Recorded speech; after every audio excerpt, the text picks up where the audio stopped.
Alison, Ireland with the win, 25-5 victory winners over Italy. They're third place winners now of the Women's Six Nations. What did you make of the game? Yeah, I think Ireland would be pleased with their performance considering their aim was to finish third and they would be maybe facing Italy in their World Cup qualifier. So it's a much needed confidence boost for the team after last week's defeat to France. The first half was quite I won't say scrappy affair, but it was touchy enough. You know, Ireland probably had the most possession, but they didn't translate into as much points as they would have liked. Italy in that first half had a lot of possession, but didn't really get any go forward ball, despite some nice play. The last part of the parcel for them was kind of letting them down the last pass. So yeah, Ireland will be pleased with the win and looking forward now to their World Cup qualifiers. Exactly, yeah. It was probably disappointing at times in the first half. A serious amount of possession, just couldn't get the scores. Yeah, I suppose it some unforced errors and turning over the ball.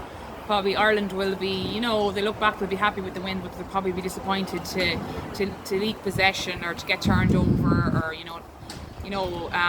not win their line outs. Different things like that in that first half that kind of prevented them getting the scores on the board. But they will be happy, that they turned it around and got 25-0 scoreline.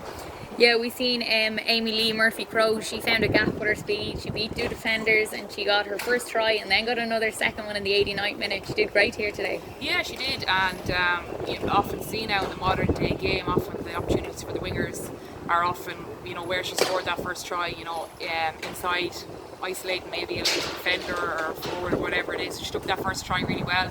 It was needed at the time. They were only 8-0 up and it was close enough. So to get that try was really pivotal for the Irish team, and then on the 80th minute to get another try, and just she outpaced them forwards there on the sideline, which I'm sure they looked up and were disappointed to see who was in front of them, Amy Lee Murphy-Crowe. Brilliant. And Italy, I suppose it's a bit disappointing, watching them the last few weeks. They were exciting to watch. They didn't really show up today. Yeah, I suppose, if you were looking at it from a neutral perspective, you would be disappointed with the Italy that were on show. As I said, they kind of gave Ireland possession and territory for the whole game. Ireland probably should have had more points on the board for all the possession and territory that they gave us. As I said, they play a nice style of rugby, but they were failing to get over the gain line. Their scrum was very good though. They put Ireland's scrum under a lot of pressure, and when Leah Lyons came on, she kind of shored up that scrum area.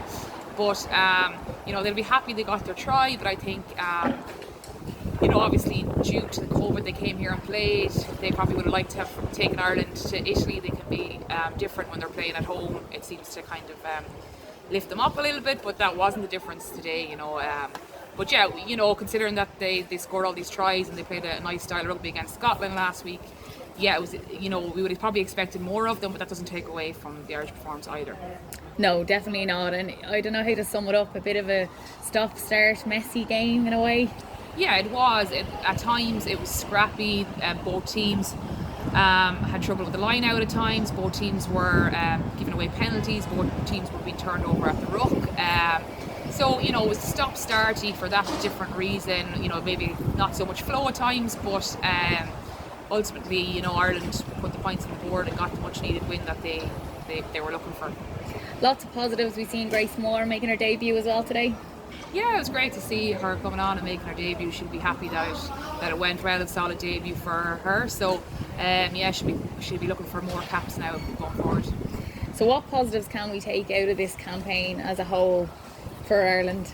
Yeah, it does raise a lot of questions, doesn't it? This whole Women's Six Nations, and some people, will raise questions about semi-professionalism and to be honest, we look here now, Ireland are the best of the rest, as we say now, with England and France obviously playing at the moment. But I would love to see the girls, if semi-professional, maybe going semi-professional. If all players are not in a position to do so, maybe 10 or 11 could train, the same place as the Sevens girls train in Abbottstown, and maybe contract 10, 11 girls. If they're not in a position to semi-professionalise, maybe looking at things like regional hubs through the provinces, where the girls in Cork or Limerick or Belfast are working through their provinces, doing 2 or 3 skill sessions a week, doing speed, doing strength in those provinces during the week, and then coming into weekend camps.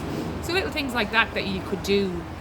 There's been talk about improving the structures and that we don't have a lot of players that's always been the case, that there's a low player depth, but we need a short-term solution to try and bridge that gap, because I think you have to work both ends. You have to work on the grassroots, yes, get loads of girls playing, brilliant, but also we have an Irish team here, and there needs to be ways to make this Irish team the best version of themselves while they're playing.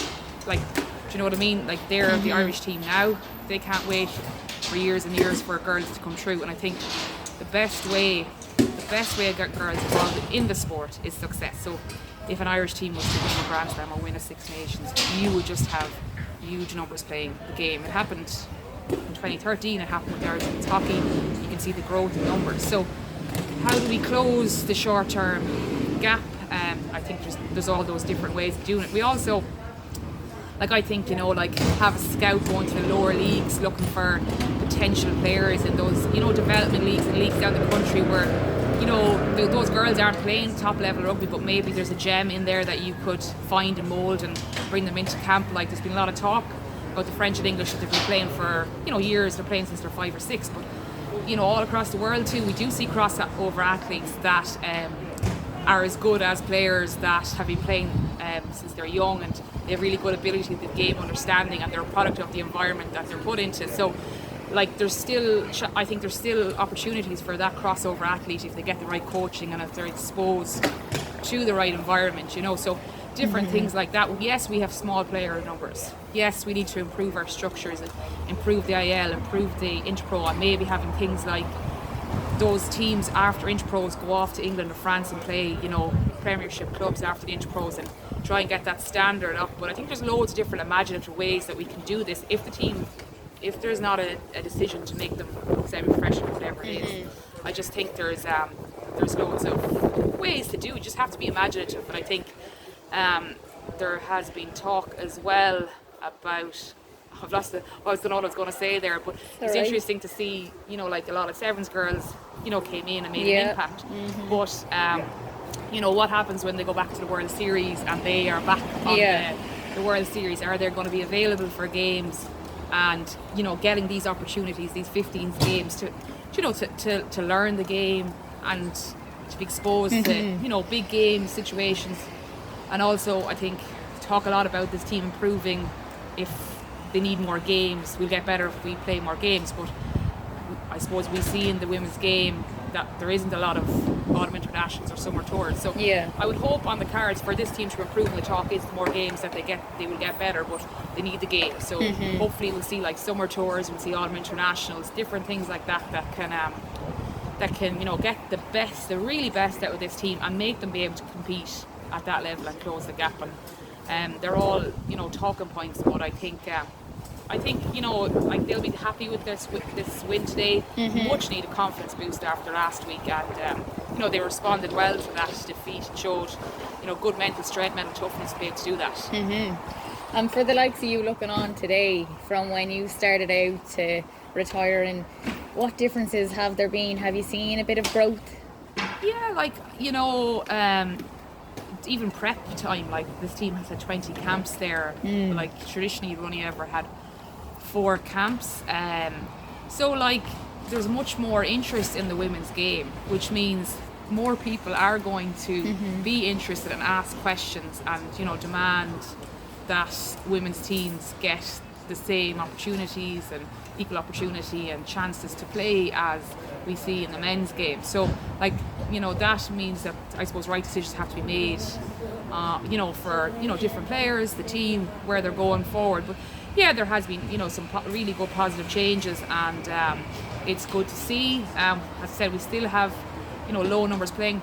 That's been the case. We just have to raise the numbers through grassroots, but I just don't think we can say we'll do one end and not do the other. You have to focus on your national senior team now, but also improve these structures, the amount of people playing. But, like, it's not for the players to be worried about that. They can only perform now at senior level and try and perform at the best, and whatever can be done to help those players be at the top of their game, it needs to be done, I think.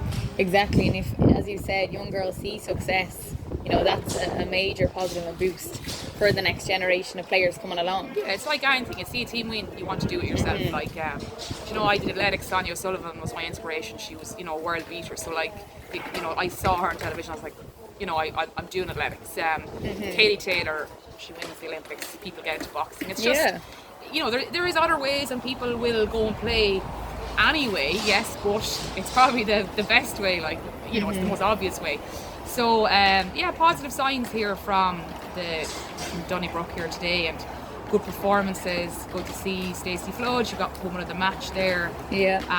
I just hope she gets the opportunity now to, keep playing 15s, and how's that going to balance out with 7s when the World Series comes back? And I think, that's a big question that they're going to have to look at. Yeah, definitely.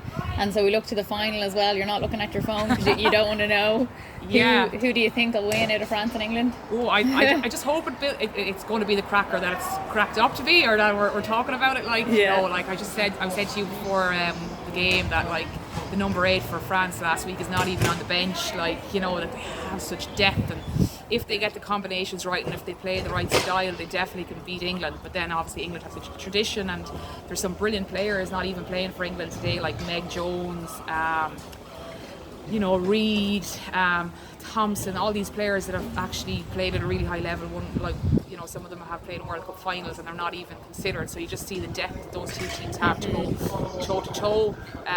If France, like in autumn, France were winning till the last play of the game and Scarlett got a penalty. So it's actually too close to call. I'm hoping for a French win, just to be good to see someone else win the Six Nations now this year. And the French play such a beautiful, attractive style of rugby to watch. I'm a big fan of it.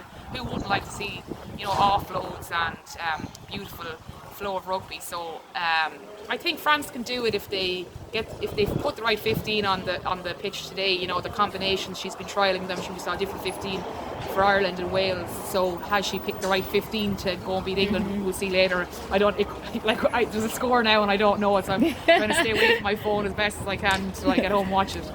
And the Women's Six Nations, the standalone competition, it got the well-deserved coverage. It was nice to see. Yeah, when I heard, I always loved playing in February, March, that period as well, but it does bring, pros and cons. I suppose the pros are there's been increased media coverage, and with that then obviously with increased media coverage there's going to be increased criticism for players, which maybe some that's hard when you're maybe not used to that, so that comes with it. It also comes it's probably another a year where we're all sitting at home with COVID, so you've hopefully attracted a new audience. Obviously there was 2 games clashing with Champions Cup games, which probably is not ideal, but it's good, a standalone. Obviously you wouldn't like to see just it being 3 games and playoffs. What you'd hope is that it can be played in the standalone tournament, but go back to the original format or some other format. I know there's a lot of talk about bringing other countries in, but you'd hope that the girls can get as much games as they can, like that they're playing all the countries. They're not just playing 3 games. You want to, women's rugby, you want to play as much games as you can, especially a team like Ireland, Wales and Scotland that don't traditionally play a lot of games throughout the year. Brilliant, Alison, thanks very much. No, it was great to be here, and thanks very much, Aisling.